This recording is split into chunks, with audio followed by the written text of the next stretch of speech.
প্রিয় ভিউয়ার্স, আমি হুমায়রা, সবাইকে আমন্ত্রণ। আজকে আমাদের বাসায় একটা দাওয়াত আছে।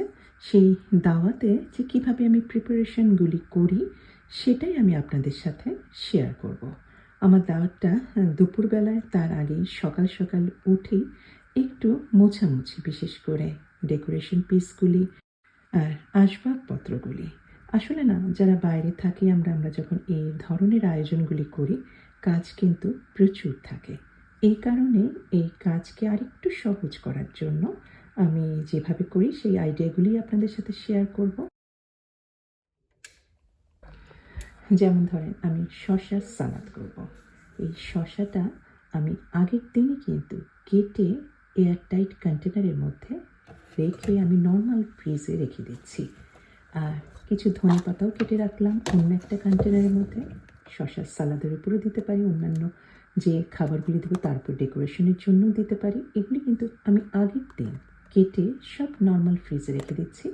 অন্তত পক্ষে দাওয়াতের দিনে কিন্তু এগুলি আর কাটাকাটির ঝামেলা থাকলো না। দেখবেন, শসা এভাবে যদি কেটে রাখেন, ধনেপাতা এভাবে যদি কেটে রাখেন, দেখবেন যে একদমই মনে হবে কি দাওয়াতের দিনে আমি এখনই বোধহয় কেটে সার্ভ করছি। দাওয়াতের দিন সকাল 10টার দিকে আমি যে কাবাবগুলি ভাজবো সেগুলি কিন্তু আমি ফ্রোজেন করা ছিল ডিপ ফ্রিজে, সেগুলি আমি সব একটা প্লেটে সাজিয়ে রাখলাম। এগুলি ভাজতে হবে, রুম টেম্পারেচার রেখেছি, কিছুক্ষণের মধ্যে কিছুটা নরম হয়ে যাবে। আর বিভিন্ন ধরনের যে খাবারগুলি, সেই খাবারগুলি আমি কন্টেনারের মধ্যে রেখে দিয়েছিলাম নর্মাল ফ্রিজে। এটা আমি গত দিন এবং তার আগের দিন রান্না করেছি বিভিন্ন ধরনের খাবারগুলি। এগুলি আমি 10টার সময়ই বার করে রাখলাম, যাতে রুম টেম্পারেচারে চলে আসে। তারপরে কিন্তু গরম করতে সহজ হয় আর সময়ও কম লাগে। মেহমান আসার আগেই কাবাবগুলি আমি ভেজে রাখবো। আর ভেজে আমি প্রিহিট করে হালকা গরম ওভেনের মধ্যে রেখে দেবো, যাতে এটা গরম থাকে। আমি ওভেনের টেম্পারেচারটা একদম মিনিমামে রাখবো, তাহলেই দেখবেন যে কাবাবটা সার্ভ করার সময় গরম থাকবে। আপনারা কিন্তু আবার চুলার নিচেও রেখে দিতে পারেন, একটু ঢেকে রাখবেন, দেখবেন যে কাবাব কিন্তু ঠান্ডা হবে না, গরম থাকবে। আর আমি দাওয়াতের দিনই এটা একটা রান্না আমি করি, সাধারণত অন্যান্য রান্নাগুলি আগের দিন এবং তার আগের দিন করে রেখে দিই। আমি যে পোলাওটা সার্ভ করব, এটা কমলা পোলাও, ঝরঝরে আর কমলার সুগন্ধে ভরা। পোলাওটা তৈরি হয়ে গেলে আমি দমে একদম নিভু নিভু আঁচে, তার নিচে আমি এই হাঁড়ির নিচে আবার একটা পুরনো কড়াই আছে, এভাবেই রেখে দেবো। তাহলে পোলাও সার্ভ করার আগ মুহূর্তে একেবারে গরম থাকবে। আর আজকে কিছু অ্যাপিটাইজার সার্ভ করছি খাওয়া দাওয়ার একদম আগে। আমি ফুচকা আজকে তৈরি করে সার্ভ করবো। আসলে আমি এই ফুচকাগুলি জাস্ট ভেজে নিচ্ছি। এগুলি কিন্তু কেনা ফুচকা, জাস্ট গরম তেলে দিলেই দেখবেন যে একদম ফুলে ফুলে উঠছে। আর ফুচকার ভেতরে যে চটপটি স্টাফিংটা, সেটা আমি আগেই 2-3 দিন আগেই তৈরি করে একদম ডিপ ফ্রিজে সংরক্ষণ করেছিলাম, সেটা জাস্ট আমি গরম করে রাখছি। আর ফুচকার সাথে আমি আজকে সিঙ্গারা, এই সিঙ্গারার রেসিপিটা কিন্তু আমার ইউটিউব চ্যানেলে আছে, আপনারা দেখে নিতে পারেন। খুবই খাস্তা আলুর মচমচে সিঙ্গারা আর ঝটপট। এখনই আমি হ্যান্ড বিটার দিয়ে আমি ফুচকার যে পানিটা সেটা তৈরি করে নিয়েছি। জাস্ট পুদিনা পাতা দিয়েছি, একটু কাঁচামরিচ দিয়েছি, কিছু রসুন, কাঁচা রসুন দিয়েছি, ভালো লাগে। কিছু দিয়েছি যে ধনে পাতা কেটে রেখেছিলাম সেগুলি, আর দিয়ে দিলাম পানি। আর এর মধ্যে দিয়েছি এটা তেঁতুলের কাঠ। এটাও কিন্তু একদম কাঠ করে আমি ডিপ ফ্রিজে সংরক্ষণ করি, যখন দরকার হয় সেই অনুযায়ী আমি নিয়ে নিই।